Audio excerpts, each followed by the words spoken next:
नमस्कार, एनडीटीवी राजस्थान देख रहे हैं आप। आज बात मंडरा रहे नापाक ड्रोन के खतरों की। सरहद पार से पाकिस्तान लगातार भारत में ड्रोन से हेरोइन और अन्य ड्रग्स की खेप भेज रहा है। राजस्थान के सीमावर्ती इलाकों में लगातार ऐसे मामले सामने आ रहे हैं। श्रीगंगानगर, हनुमानगढ़, बीकानेर, जैसलमेर, बाड़मेर जैसे बॉर्डर के नजदीकी इलाकों में लगातार नशे की खेप पकड़ी जा रही है। श्रीगंगानगर में पिछले कुछ महीनों में करीब 70 किलो हेरोइन जब्त हो गई। ये सभी खेप ड्रोन के जरिए भेजी गई। अब तक बरामद हेरोइन की कीमत करीब 353 करोड़ रुपए तक आंकी गई है। ताजा मामला हनुमानगढ़ का है, जहां 50 करोड़ की हीरोइन जब्त कर ली गई। पुलिस ने एक तस्कर को भी पकड़ा है, जिससे 100 ग्राम हीरोइन यानी चिट्टा बरामद हुआ। भारत पाक सीजफायर के बाद धमाके की आवाजें, ड्रोन से जुड़ी घटनाएं लगातार हो रही हैं। अनूपगढ़ के गांव 12A में भी ड्रोन नुमा वस्तु देखी गई। पुलिस और सुरक्षा एजेंसियां या फिर एयरफोर्स और आर्मी के साथ साथ बीएसएफ के अधिकारियों ने भी मौके का जायजा लिया। जांच पड़ताल की जा रही है। लेकिन मंगलवार को झुंझुनू के आसमान में भी एक संदिग्ध चमकता फ्लाइंग ऑब्जेक्ट दिखाई दिया। बाड़मेर में भी एक ड्रोन संदिग्ध रूप से मिला।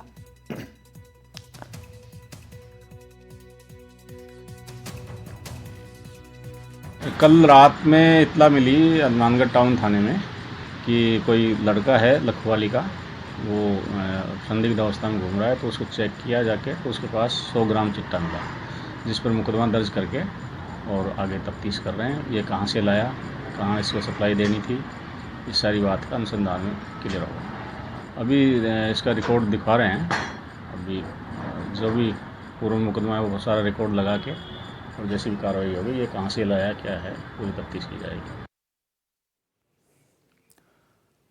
उधर भारत में पाकिस्तान सीमा पार से आ रहे संदिग्ध ड्रोन और उनके जरिए गिराई जा रही हेरोइन सहित नशे की अन्य खेप आंतरिक सुरक्षा और हमारे नौजवानों के लिए कितनी घातक है, इस पर भारतीय सेना के पूर्व मेजर जनरल संजय मेस्टिन से हमारे एंकर शुभेंदु बघेल ने बातचीत की है। रक्षा विशेषज्ञ का क्या कुछ कहना है इस विषय पर, सुनवाते हैं।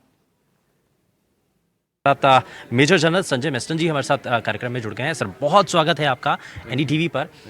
सर, राजस्थान सीमावर्ती इलाका, यहाँ पर ड्रोन दिखना, और वो भी तब जब सीजफायर है, अब शांति का माहौल है, लोग अब सुख में हैं, सुकून में हैं, लेकिन ड्रोन आना ये क्या संकेत है?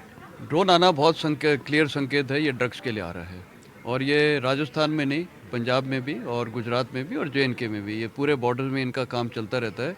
पाकिस्तान का मुद्दा बहुत क्लियर है, ये ड्रोन के ज़रिए ड्रग्स भेजने, और ड्रग्स वो इस प्रकार ये ड्रोन्स भेजते हैं कि तकरीबन 1 से 1.5 किलोमीटर के आगे बॉर्डर के, क्योंकि आगे तो BSF डिप्लॉयड है, BSF के पीछे जाके ये लैंड करें या गिरें या जो भी है, और पीछे अपने ही लोग मिले होते हैं जो ये कोरियर्स हैं और जो कार्टल्स हैं, ये ड्रग कार्टल्स हैं, और वो जाके वो कलेक्ट करते हैं। और ये आमूम तौर पे रात को होगा, और ये अपना वो ड्रग निकाला और ड्रोन को वहीं छोड़ देंगे, क्योंकि उसके बाद उसका कोई सबूत तो है नहीं, और फिर वो अपना ड्रग्स का वो बिज़नेस करते हैं। वो वहाँ से पूरे इंडिया के अंदर आता है, खासकर दिल्ली या बड़े बड़े शहरों में, और वो किसके लिए भेज रहे हैं? हमारे यूथ की कंजम्पशन के लिए भेज रहे हैं।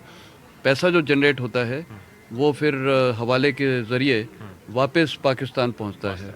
वही हमारे खिलाफ वो मिडल ईस्ट, और वो हमारे वही हथियार खरीदे जाते हैं टेररिज्म के लिए, और टेररिस्ट वहाँ पर ट्रेन होते हैं, उनको पैसा चाहिए टेररिज्म के लिए, तो हमारा ही पैसा पाकिस्तान यूज़ कर रहा है, हमारा ही खून बहाने की। तो ये है उनकी स्ट्रेटजी, और इसको हमने विफल करना है। अच्छा, एक श्रीगंगानगर में सर एक अभी ड्रोन मिला है, और वो 5 फुट के आसपास उसकी लेंथ है। इसके पीछे की कहानी आपको कुछ समझ में आता है सर? ये ड्रोन, एक तो आपने बताया कि नशा सप्लाई हो रहा है, ये कारण है, लेकिन ये जो ड्रोन दिखा उसमें कैमरा नहीं है, टूटा हुआ था, गायब था। हालांकि जांच अभी कर रही है टीम BSF और जो लोकल पुलिस है। इसमें आपको क्या समझ में आ रहा है सर? देखिए, ड्रग्स तो है ही, और अगर दूसरी चीज़ मेरे को लगती है तो हो सकता है छोटे मोटे हथियार भी चाहिए, क्योंकि कई बार ये जो ड्रग कार्टल्स होते हैं, इनके साथ बहुत बड़ा ग्रुप होता है, गैंग होता है ये। तो अपनी सुरक्षा के लिए, या मान लो कल पुलिस ने पकड़ लिया कोई एनकाउंटर करने के लिए, तो छोटे मोटे पिस्टल या कुछ बहुत छोटे मोटे हथियार हो सकते हैं, पॉसिबिलिटी है। देखिए, इस पर एक्शन तो बहुत क्लियर है कि एक्ट ऑफ वॉर तो है, लेकिन ये देखिए बहुत छोटे ड्रोन्स हैं, ड्रग्स आ रहे हैं, तो सीधी बात है, इनको तो बर्बाद ही करना पड़ेगा। हमारा इरादा होना चाहिए, हमें पता है कि आ रहे हैं, आएंगे, उसको रोकने का तरीका एक ही है कि वहाँ जो ट्रुप्स डिप्लॉयड हैं, बेसिकली BSF, देखिए इंटरनेशनल बॉर्डर पे पूरी डिप्लॉयमेंट BSF की है, तो BSF के पास एक तो कोई ये हथियार होंगे उनके पास, और लेटेस्ट हथियार हैं, जैसे ये काउंटर UAV गन्स वगैरह हैं, उसको उड़ाने की एक वो होनी चाहिए कोशिश। छोटे छोटे हथियार से भी गिर जाते हैं, पर कई बार वो ड्रग्स की आवाज़ नहीं आती है, तो रात को इनको डिटेक्ट करना मुश्किल है। तो ऐसे हमारे पास टेक्नोलॉजी होनी चाहिए इसके लिए। हाँ, तो इसको डिटेक्ट करने के लिए। दूसरा सबसे बड़ी चीज़ है इंटेलिजेंस। देखिए, अगर वो पार हो भी गए तो कंज्यूम तो इसको कोई तो ले रहा है, और उसके बाद वो एक रास्ते से कहीं अंदर आ रहे हैं, तो ये एक इंटेलिजेंस की बहुत ज़रूरी है। तो इसमें आईबी और लोकल पुलिस की बहुत ज़रूरी है।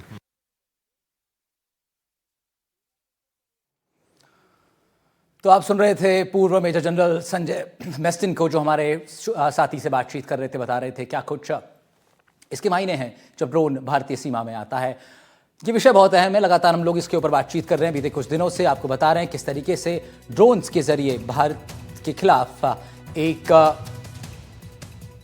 इनडायरेक्ट युद्ध पाकिस्तान लड़ रहा है, और खासतौर पर पाकिस्तान में बैठे आतंक के सरगना इस तरह से अपने मंसूबों को कामयाब कर रहे हैं। हमारे साथ आज इस बेहद ही अहम मुद्दे पर बातचीत के लिए कुछ खास मेहमान जुड़ेंगे। डॉक्टर मोनिश भल्ला जुड़ेंगे, पूर्व एनसीबी अधिकारी रहे आप। अनिल कुमार गोठवाल साहब, पूर्व आरपीएस अधिकारी। Retired major general Ali Shah, रक्षा विश्लेषक के नाते से जुड़ रहे हैं। सुरजीत सिंह गुलेरिया साहब भी जुड़ेंगे, पूर्व आईजी बीएसएफ के वो भी जुड़ गए हमारे साथ। बहुत स्वागत कर रहा हूँ आप चारों ही लोग का। सुरजीत साहब स्वागत है आपका, मेजर जनरल अली शाह बहुत स्वागत, गोठवाल साहब और भल्ला जी बहुत स्वागत है आपका। सबसे पहले शुरुआत इस पूरे मामले पर डॉक्टर मनीष भल्ला से ही करते हैं। मनीष साहब, लंबा अनुभव आपका रहा है नारकोटिक्स ब्यूरो में, और सीमावर्ती जिलों में जिस तरीके से पड़ोसी मुल्क अपने मंसूबों को एक दूसरे तरीके से कामयाब करता रहा है हमेशा से, उसको लेकर के क्या कुछ अब तक हमारी फोर्सेस ने किया है, उस पर भी मैं आपकी राय चाहूँगा। और खासतौर पर भल्ला साहब, अब जो है तरीका जो बदला है ना, ये ड्रोन का जो अब पैटर्न अपनाया जा रहा है, ये एक बड़ा खतरा अब साबित हो रहा है। राहुल, आप कि मैं चैनल पे भी सुन रहा था, मेजर जनरल साहब को बहुत सही बता रहे थे। मैंने अपनी किताब में 2023 में इसके में एक पूरा चैप्टर लिखा था कि ड्रोन से किस तरह से ड्रग स्मगलिंग होती है। और ये कोई नया पैटर्न नहीं है, ये 2001-2 से तो देखा जा रहा है। आपको शायद ध्यान होगा कि 2023 में पंजाब में करीब 100 ड्रोन तो पकड़े गए थे, और 2024 में करीब 250 ड्रोन पकड़े गए हैं। अब इतने ड्रोन्स तो पकड़े गए हैं, ड्रग्स जिसमें से आ रहे हैं या आर्म्स भी आ रहे हैं, तो कितनी बड़ी संख्या में ड्रोन्स पूरे साल में आते होंगे, इससे आप एक अंदाजा लगा सकते हैं। राजस्थान में जो ड्रोन्स आ रहे हैं उसकी क्वांटिटी और एपिसोड्स कंपेयर्ड टू पंजाब कम है काफी। शायद राजस्थान में 10, 20, 25 एपिसोड्स आपने अभी देखे होंगे। और हमने ये जो ऑपरेशन सिंदूर के टाइम पे हमने जो इतना ज्यादा ड्रोन्स को देखा, तो लोगों को अब ड्रोन्स क्या है वो समझने लगे हैं। पर ये पुराना मोडस ऑपरेंडी है पाकिस्तान का, और एकदम सही बताया कि ये पूरा जो मॉडल है वो 2 चीजों पे काम करता है। एक कि ड्रग्स किस तरह से पाकिस्तान से इंडिया में आते हैं, और जो बेसिकली अफगानिस्तान, बलूचिस्तान, पाकिस्तान, वहां पर से जो हेरोइन है वो इस तरह से आती है। दूसरा, यहाँ का यूथ जो है उसको ड्रग एडिक्ट बनाना एक भी बहुत बड़ा काम है उनके लिए, ये बहुत बड़ा एजेंडा है उनका। और तीसरा, इसी पैसों से ये टेररिज्म को फंड करते हैं। तो ये चीज बहुत ज्यादा डिटेल में इन्वेस्टिगेशंस हो रही हैं सब जगह पे, और बहुत सी चीजें बाहर आई हैं, और ये 2023-24 में तो बहुत ज्यादा देखे गए हैं। और अब आप अगर देखें तो शायद पंजाब में अभी रिसेंटली एंटी ड्रोन फैसिलिटीज बनानी शुरू की गवर्नमेंट ने, और बीएसएफ के पास ऑलरेडी है, इंडियन गवर्नमेंट के पास ऑलरेडी है, बट उसकी जो तादाद है वो बहुत कम है। तो ये हम हमेशा चाहते थे कि we should have very good anti drone facilities, so that हम इन ड्रोन को जैम कर सकें, हम इन ड्रोन को गिरा सकें, हम इन ड्रोन को अपने यहाँ पर ड्रग्स या आर्म्स आने ना दे उससे, तो ये बहुत आसान है अभी। तो भल्ला साहब, इसमें एक बात जो सर आपने कही कि भाई 100 ड्रोन तो 2023 में पकड़ लिए एक ही बार में, उसके बाद कितने ड्रोन जो है बॉर्डर एरिया से मार गिराए जा चुके हैं। अब इससे फिर अब, और आपने कहा एक बहुत इंपॉर्टेंट बात आपने कही, आपने कहा कि भाई इतने ड्रोन अगर पकड़ लिए गए तो जरा अंदाजा लगाइए कितने ड्रोन बिना पकड़े गए होंगे। अब मेरे दिमाग में यह आया कि सर मैं अभी पढ़ रहा था, बीते कुछ महीनों में 353 करोड़ रुपए की हीरोइन ड्रग केवल राजस्थान में बरामद हुई है। तो आपकी बात से मैं ये सोच रहा था अब मेजर अली शाह कि जब 353 करोड़ रुपए की खेप बरामद हो गई है, तो बीते 1-2 महीने के अंदर ही कितने करोड़ रुपए की खेप ऑलरेडी भारत के अंदर आ चुकी होगी, जहां उसको पहुंचना है वहां पहुंच चुकी होगी। अलीशा,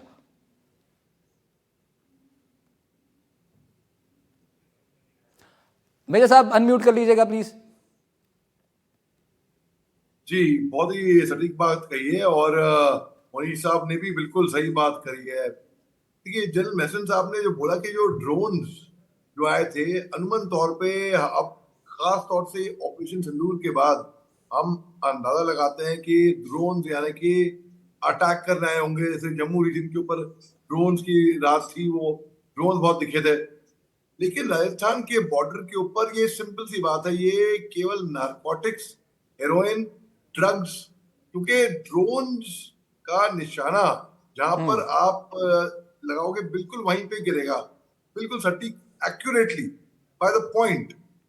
तो ड्रग्स के मामले में ये नार्को टेररिज्म इसको बोलेंगे, क्योंकि आप में दमखम नहीं है पाकिस्तान के अंदर कि भाई वो आके हमें कुछ जवाब दे। अभी आप देखिए, ऑपरेशन सिंदूर के बाद हमने जो इनकी धुनाई करी, जिस तरीके से धुनाई करी, ये मंजूर नहीं थे अपनी हार कबूल करने के लिए। उनके पास वो दमखम नहीं है। ये उग्रवादी भेज सकते हैं, आतंकवादी भेज सकते हैं, जो डरपोक है, एक नंबर के कायराना है, क्योंकि ये टूरिस्ट, इन्होंने हमारे टूरिस्ट पे हमला किया, हमने इनके टेररिस्ट पे हमला किया। तो ये ड्रोन्स के जरिए टेररिस्ट एक्टिविटीज को फंडिंग करने के लिए नार्को टेररिज्म, ये ड्रग्स भेजते हैं, या तो फेक करेंसी भेजेंगे, कई बार हथियार भी भेज सकते हैं लोग। और मेनली मैं जैसे कि दिख रहा हूँ कि ये इन्होंने ड्रग्स भेजने की कोशिश करी है। और एक फिल्म आई थी बहुत पहले, सरफरोश, उसमें जी, तो अगर आपको याद होगी सर, सरफरोश में मिर्ची सेठ और नसीरुद्दीन शाह और आमिर खान भी थे उसके अंदर। तो बेसिकली ये लोग क्या करते हैं, ये ड्रग्स बेचने की कोशिश करते हैं, और इस तरीके से जो इनकी इनकम आती है, ये क्योंकि ड्रोन एक तरीका है कि बिना ह्यूमन लाइफ को रिस्क किए हुए तार के नीचे से आप ड्रोन भेज दिए, वो वहीं लैंड होएगा जहां पर आप चाहेंगे। इसका कंट्रोल सरहद के इस पार बैठा होएगा। तो बिल्कुल इसमें तो कोई शक की बात नहीं, ये प्रॉपर टाइप ये ड्रग्स का ये अटेम्प्ट था राहुल भाई। बिल्कुल। और अलीशा साहब, if I can say that, जब भी आपसे बात होती है मैं जरूर कहूं कि जब भी मैं आपसे बात करता हूं मुझे हमेशा सरफरोश का आमिर खान याद आता है। खैर, सुरजीत सिंह गुलेरिया साहब हमारे साथ हैं, पूर्व आईजी हैं बीएसएफ के। सुरजीत सिंह साहब, एक और बड़ा सवाल है, डू यू ऑल्सो थिंक कि जो लोकल स्लीपर सेल्स मौजूद हैं वहाँ पर हमारी सीमाओं पर, वो एक बहुत बड़ा रोल प्ले करते हैं और उन तक पहुँच पाना, कई बार पहुँच जाती है हमारी फोर्सेस, कई बार नहीं पहुँच पाते हैं क्योंकि वो उन्हीं स्थानीय लोगों में से एक हैं। क्या आपको लगता है वो अपने आप में एक बड़ी चिंता है कि जो सीमा के हमारी तरफ जो स्लीपर सेल मौजूद हैं वो इस पूरे नेटवर्क को चलाने में बहुत बड़ा रोल प्ले करते हैं, क्योंकि खेप जो आई वो जाएगी किसके थ्रू? उन्हीं के थ्रू जाएगी। मैं आपसे पूर्णतः सहमत हूं। जब तक लोकल नेटवर्क जो है वो सपोर्ट नहीं करेगा, तब तक ड्रोन भेजने वाला जो है फ्रॉम पाकिस्तान वो कभी सक्सेसफुल नहीं हो सकता। और ये हमारे दूसरे पैनलिस्ट भी ये बात बता रहे हैं। मैं आपको बताऊं कि हमने इवन कश्मीर में जो मिलिटेंट पकड़े, जब उनकी इंटरोगेशन किया गया, तो ये आज की बात नहीं है, पिछले 15-20 साल से इनका स्ट्रेटजी है पाकिस्तानियों का कि ये उसका ये कहना है कि हम चाहते हैं कि हिंदुस्तान का जो हिंदू युवा है उसको हम ड्रगिस्ट बना दें, जिससे कि इस कंट्री को कमजोर कर सके। ये उनका सिर्फ हिंदू युवा ही क्यों सर? सिर्फ हिंदू युवा ही क्यों? हमें समझना चाहिए कि पूरा यूथ ही सर इससे इफेक्टेड हो रहा है, हर समाज के लोग अब इस तरफ बढ़ रहे हैं sir. As a democratic country मैं इस पैनल पे बैठ के ये बता रहा हूं, but this is A correct interrogation report, जिसमें उस बंदे ने ये बोला है, मिलिटेंट्स ने ये ने बोला है कि यहाँ के youth, and that mostly you know because of that जो रिलीजियस एक हेटरनेस है, हो सकता है, बिल्कुल हो सकता है, they want to target these people. बिल्कुल बिल्कुल। तो इसलिए ये ड्रोन का जो इस्तेमाल हो रहा है, अभी पंजाब में हो रहा है, स्टैटिस्टिक्स आपके सामने हैं। BSF is trying it's best कि किस तरह से हम ड्रोन के माध्यम से जो स्मगलिंग की जाती है। ये मैं बता दूं कि ये ड्रोन जो पकड़े जा रहे हैं ये लोअर कॉस्ट ड्रोन्स होते हैं, जिसका कॉस्ट 1.5 लाख से 2 लाख 1 लाख के करीब होता है, और इसकी रेंज जो है 5 किलोमीटर तक पर ड्रोन पाई जाती है। पर ड्रोन 1 से 1.5 लाख। 800 मीटर तक हाइट जो है ये अटेन कर सकते हैं, हाँ, जो मोस्ट ऑफ द ड्रोन। और उसको रोकने के लिए, उसको गिराने के लिए अब बीएसएफ के पास BHEL के जो सिस्टम है, एंटी ड्रोन सिस्टम, वो बॉर्डर के ऊपर है और उसकी रेंज जो है वो 10 किलोमीटर है। और जब उसकी रेंज में जब ड्रोन आते हैं तो उनको या तो वो गिर जाते हैं या वो वापस चले जाते हैं। ये एक सिस्टम है। इसके अलावा इंडियन आर्मी के जो एंटी ड्रोन व्हीकल हैं, many times they support BSF in the peace time border के ऊपर वो भी आते हैं और उसकी रेंज जो है 15 से 20 किलोमीटर है। और जब ये ड्रोन स्मगलिंग करने के लिए जब सामान लेके आते हैं, पेलोड इनका अक्सर देखा गया है कि 750 ग्राम तक का पेलोड ये लेके आते हैं, तो जिसमें एक्सप्लोजिव, उसमें हेरोइन और पिस्टल्स वगैरह जो है ये ट्रांसपोर्ट करके वो इधर लेके आने की कोशिश करते हैं। और इसको रिसीव करने के लिए पीछे जो गांव के लोग हैं जो स्मगलिंग एक्टिविटीज में इन्वॉल्व हैं, वो इसमें हिस्सा लेते हैं। और देखा ये गया है कि जैसे इवन राजस्थान वगैरह का जो एरिया है जहां पर पीछे गांव नहीं है, रोड हेड नहीं है, रोड नेटवर्क दूर है, उस इलाके में ये एक्टिविटीज कम है। यहाँ पे मैं ये बता दूं कि सबसे ज्यादा एक्टिविटीज ड्रोन की स्मगलिंग पर्पस के ठीक है, BSF का जो पंजाब फ्रंटियर है, नंबर 2 के ऊपर जम्मू से लेके पुंछ तक का इलाका जो है, और राजस्थान जो है वो तीसरी कैटेगरी में आता है in term of the frequency of drone use for the smuggling purpose. तो इसमें इंटेलिजेंस नेटवर्क जो है इंडिया का, जो IB है, जो हमारी लोकल पुलिस है, इनको बहुत सजग रहने की जरूरत है। और ज्यादातर पुलिस को ये पता होता है कि कौन से लोग स्मगलिंग में इन्वॉल्व हैं। बिल्कुल। जब रिसीव करने वाला ही नहीं होगा तो ये ड्रोन जो है इस तरफ आ नहीं सकते हैं। नहीं, ऐसी तो कोई चीज है ही नहीं ना, ऐसी तो कोई चीज है ही नहीं प्रदेश के अंदर जो लोकल पुलिस से छिपी हो। लोकल पुलिस का बहुत बड़ा रोल है डेफिनेटली इसमें। अनिल कुमार गोठवाल साहब के पास मैं इस बात का पूरा विश्लेषण उनसे लूंगा, लेकिन मैं एक बार मेजर शाह, जरा आप अगर ये एक्सप्लेन कर सकें कि जिन ड्रोन्स की बात अभी गुलेरिया साहब कर रहे थे, उन्होंने कहा कि भाई 15 किलोमीटर की रेंज है, 10 किलोमीटर की रेंज है, जरा इसको आप आसान भाषा में थोड़ा और अगर इलाबोरेट कर सके कि भाई 10 किलोमीटर की रेंज यानी क्या? जहां पर एंटी ड्रोन सिस्टम स्टेब्लिश्ड है वहां से 10 किलोमीटर के दायरे से अगर कोई भी ड्रोन गुजरेगा तो वो उसको कैच कर सकता है, ट्रैप कर सकता है, यही मतलब है इसका? जी बिल्कुल, जैसे कि मोनीश पॉल साहब ने बिल्कुल सही फरमाया था, बिल्कुल उन्हें समझाया था बिल्कुल बारीक तरीके से। बिल्कुल इसका मतलब यही होगा, जैसे कि अभी जैसे कि हमने वो रात और फिर जो रडार सिस्टम्स होते हैं हमारे, उनका भी एक रेंज रहता होगा कि इतनी ऊंचाई के ऊपर पकड़ेंगे, क्या ये उसके नीचे उड़ते हैं? बिल्कुल उसके नीचे उड़ते हैं। और जैसे कि अभी 3-4 रात पहले आपको याद होगा जम्मू के रात को के भाई बहुत से प्रोजेक्टाइल्स पाकिस्तान की तरफ से आए थे। रात भर अलार्म लगा हुआ था कि भाई सारे news channel back to back, आप भी बल्कि स्टूडियो में थे उस टाइम पे, सब लोग बिना नींद के खाए के। और क्योंकि हमारे S-400 जो एंटी जो एयर डिफेंस सिस्टम है उसने पकड़ा था जितने भी प्रोजेक्टाइल्स आए थे। तो ये जो ड्रोन्स हैं ये बिल्कुल जो रडार में जिसमें आते हैं उसमें जैसे कि 10 किलोमीटर बताया, तो हर एक की अलग अलग रेंज होती है हर एक ड्रोन की। तो नॉर्मली ये चीप क्वालिटी ड्रोन जो इनके होते हैं, जो महंगे ड्रोन होंगे उसको वो हथियार के आप इस्तेमाल करेंगे, उसके ऊपर मिसाइल या कुछ ला सकेंगे। जो कंपैरेटिवली चीप ड्रोन होंगे उसको इस तरीके से वो ड्रग्स के तौर पे भेजेंगे। ठीक है। उसमें जो रडार से आपने बताया, वो रडार से तकरीबन 10 किलोमीटर या 15 किलोमीटर, जो depending upon the drone and depending on the air defence system, ठीक है, उस हिसाब से वो डिटेक्ट करेगा। ठीक है। अनिल कुमार गोठवाल साहब भी हमारे साथ हैं, पूर्व RPS अधिकारी रहे, लंबा अनुभव सर आपका राजस्थान पुलिस में रहा है। गोठवाल साहब, बहुत स्वाभाविक सी बात है कि किसी भी जिले के अंदर, किसी भी थाना क्षेत्र के अंदर कोई ऐसी घटना नहीं घट रही होती जो थाना अधिकारी के संज्ञान में नहीं होती है। आमतौर पर ऐसा माना जाता है कि लोकल पुलिस के जो नेटवर्क है वो बहुत स्ट्रांग रहता है। अब क्या आप अब ये मानते हैं, अब आप रिटायर हो चुके हैं, आप इस बारे में खुलकर अपनी राय रख सकते हैं सर, क्या आपको लगता है कि सीमावर्ती इलाकों के पास जो थाने हैं, जो चौकियां हैं, वहां जो पुलिस इंचार्ज हैं, क्या उनमें से भी कुछ लोगों की हो सकता है कि इस ढंग से मिली भगत रहती है, इस नेटवर्क का वो भी हिस्सा होते हैं क्या?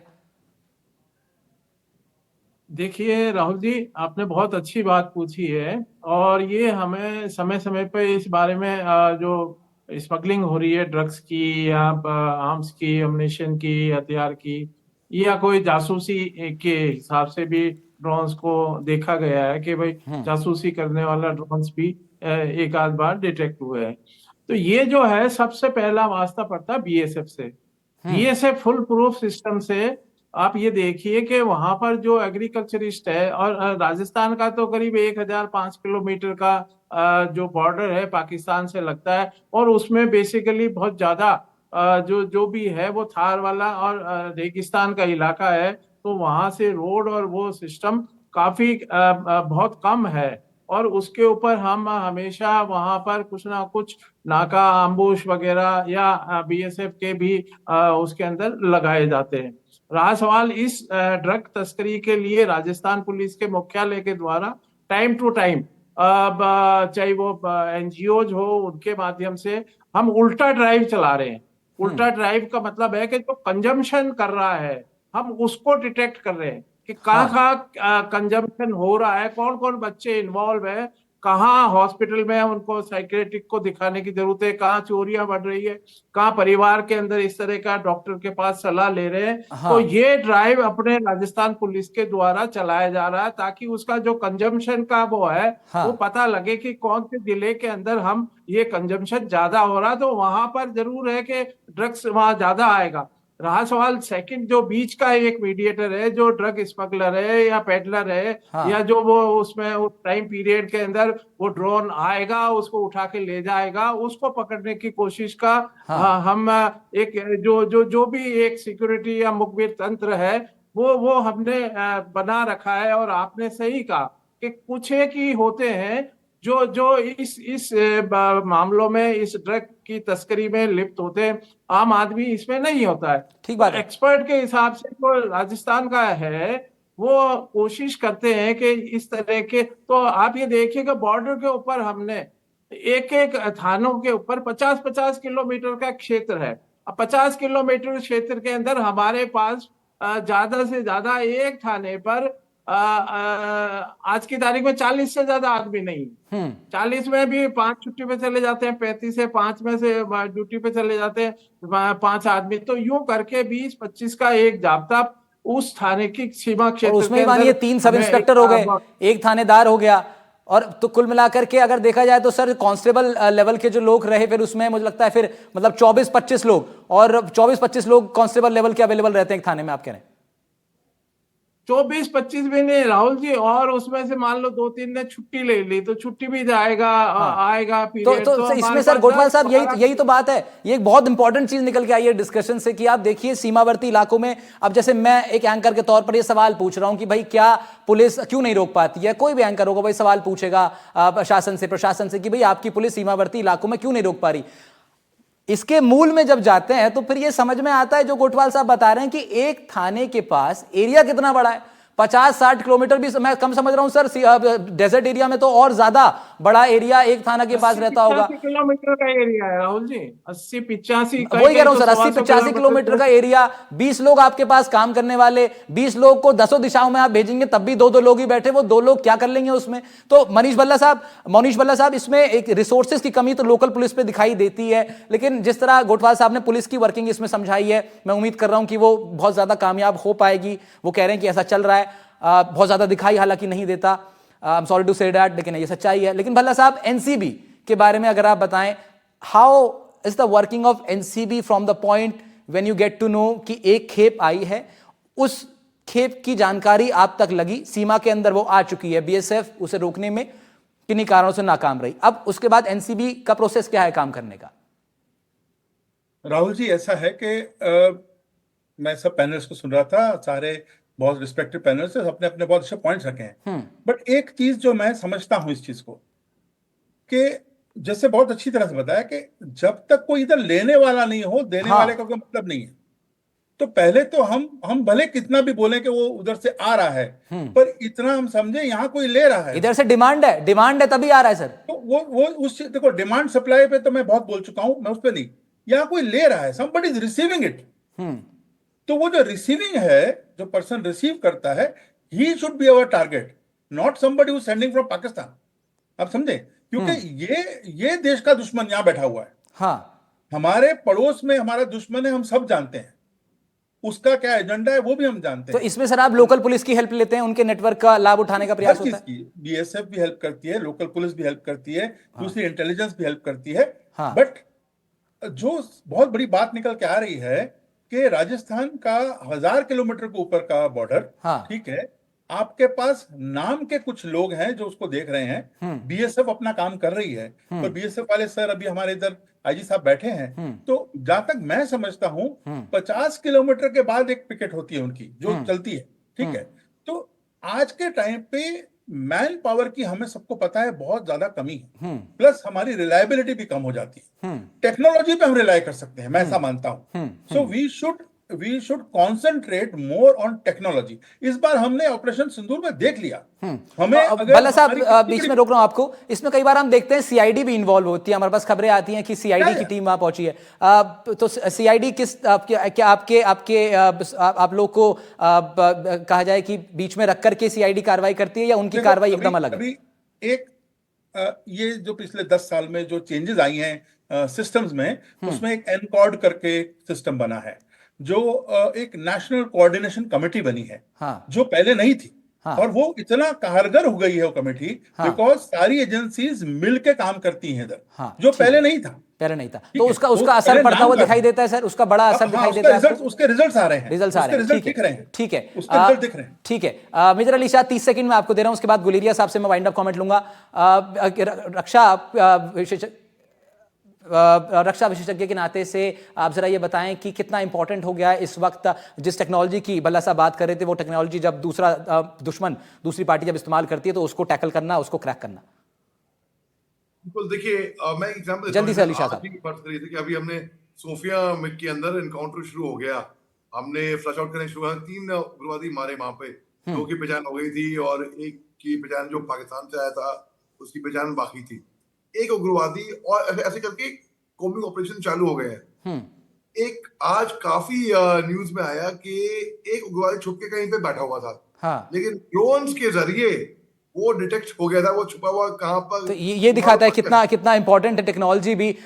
लास्ट 20 सेकंड बाद गुलेरिया साहब, माफी चाहूंगा समय कम है, आपका एक वाइंड अप कमेंट चाह रहा हूं इस बेहद इंपॉर्टेंट विषय पर।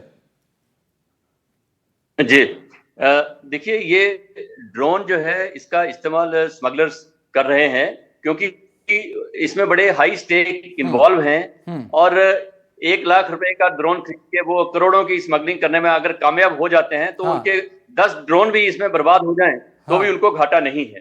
तो प्रॉफिट डील है, बॉर्डर के ऊपर बीएसएफ को बहुत सजग तरीके से, प्रोफेशनल तरीके से इस काम को, उनके काम को रोकना है।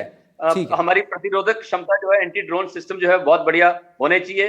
अब इस वक्त जो है एक बटालियन का इलाका जो है मान लो 30 किलोमीटर है, तो उसमें एट एन एवरेज 2 से 3 ड्रोन लगे हुए हैं, और वो टेक्निकली उनको लगाया गया है, मतलब एंटी ड्रोन सिस्टम लगाए गए हैं, जहां से कि ज्यादा उम्मीद है कि यहाँ पे स्मगलिंग होगी। पीछे गांव है या रोड हेड है, और शायद एंटी ड्रोन सिस्टम्स को लगाया जाना चाहिए। मुझे लगता है चर्चा बहुत इंफॉर्मेटिव रही है। समय इतना ही है। गुलेरिया साहब, बहुत शुक्रिया आपका बातचीत करने के लिए। मेजर अली शाह, शुक्रिया। गुटवाल साहब।